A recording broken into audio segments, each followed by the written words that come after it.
안녕하십니까. 세상 읽어주는 남자 이상훈입니다. 오늘은 인텔에 대해서 말씀드리겠습니다. 일전에 인텔 펩 겔싱어 CEO가 오는 23일 1시간 동안 웹캐스트를 진행한다고 말씀드린 적이 있습니다. 인텔의 7나노 등 미세공정 로드맵에 대한 시사점을 밝힐 것으로 보여서 이 반도체 업계가 촉각을 곤두세우고 있습니다. 이때 겔싱어가 외부의 얼굴을 다시 드러내게 되는데, 이렇게 되면 지난 1월 21일 실적 발표 후 회사의 운영 방향 등 자신의 봉화를 외부로 알린 이후 처음으로 자신의 생각을 드러내는 것입니다.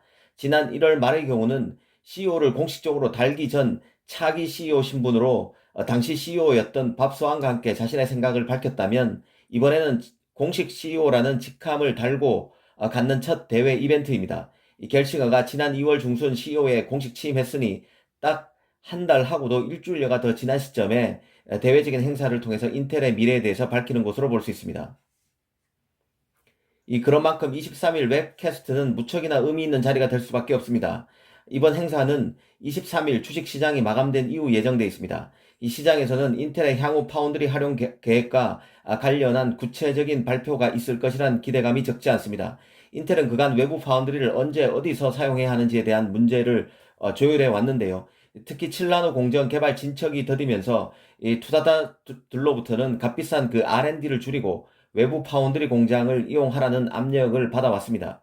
사실 지난 1월 21일 실적 발표 후 컨퍼런스 콜에서 이 겔싱어는 향후 외부 파운드리 활용과 관련한 자신의 보관을 드러냈었습니다. 이 당시 겔싱어는 2023년 생산되는 제품 대부분은 내부적으로 인텔 내부에서 생산할 것이라는 점과 인텔이 만드는 제품의 포트폴리오의 폭을 고려했을 때 특정 기술과 제품에 대한 외부 파운드리 사용을 확대할 가능성이 높다고 말했었습니다.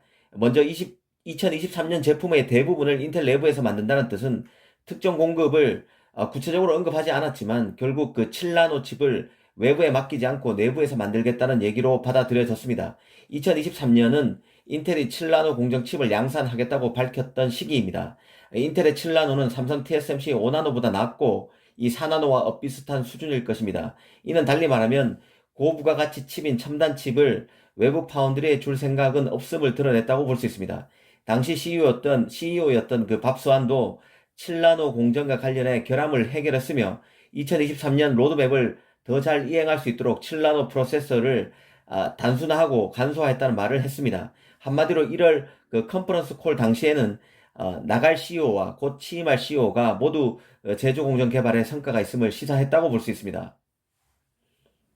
즉 1월 발표로 정리해보면, 아직 인텔은 7나노 CPU 등 핵심 주력 칩은 직접 만들고, 이 코어가 핵심이 아닌 칩의 경우는 TSMC나 삼성을 더 많이 활용할 뜻을 밝혔습니다. 그래서 개인적으로는 TSMC가 인텔의 5나노 CPU, 3나노 CPU를 만들 것이라는 루머성 기사가 다 오보일 것이라는 말씀도 드렸었습니다. 사실 이미 인텔은 전체 칩의 15에서 20%를 TSMC 등에 맡기고 있습니다. 전혀 외주화가 없는 게 아닙니다. 가령 TSMC는 이미 일부 그래픽 프로세서, 모뎀, AI 가속기 및 기타 주변 칩을 만들어 왔습니다. 인텔이 인수했던 FPGA 업체 알트라 칩도 TSMC가 만듭니다.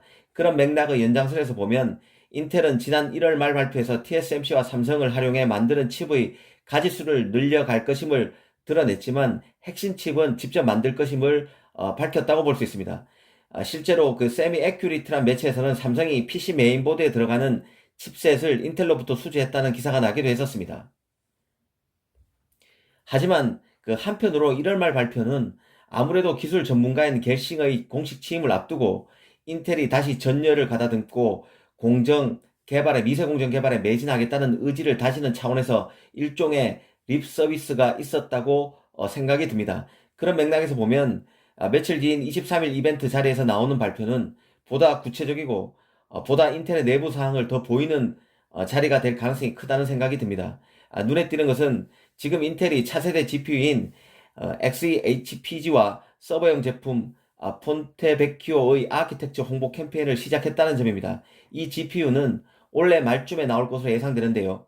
지금 GPU는 시장 공급이 딸려 어려운 상황입니다. 이런 환경에서 XeHPG가 시장에 나와서 어느 정도 입지를 다질 수 있을지 주목되는 상황입니다. 이 GPU의 경우도 시장에서는 TSMC의 7나노 공정을 활용해서 만들 것이란 확인되지 않은 뉴스들이 적지 않게 나오는 상황입니다. 최근에도 며칠 전에도 외신에 나왔었는데요. 이 겔싱어가 23일 이런 부분에 대해서도 힌트를 어느 정도 줄 것이라는 생각이 듭니다. GPU 경우는 핵심 제품이 아니어도 CPU만큼은 아니지만 핵심 제품으로 볼 수도 있습니다. 그럼에도 CPU만큼 진정한 코어 제품은 아니기 때문에 TSMC나 삼성 등 외부 파운드리 활용설이 전혀 가능성이 없는 얘기라고 보기도 힘든 상황입니다. 어찌됐든 23일 그 인텔이 미세 공정 개발과 파운드리 활용과 관련한 보관을 상세히 공개한다면 이번 그 웹캐스트는 수년 만에 가장 중요한 인텔의 프리젠테이션으로 평가받을 수도 있을 것입니다. 분명한 것은 인텔이 제조와 관련해서 매우 어려운 전략적 선택의 기로에 처해 있다는 점입니다. 그리고 인텔의 결론이 어떤 식으로 나든지 그 결정은 인텔뿐만 아니라 전 세계 파운드리 산업 전반에 엄청난 영향을 미칠 것이라는 점입니다. 23일을 주목할 필요가 있어 보입니다. 감사합니다.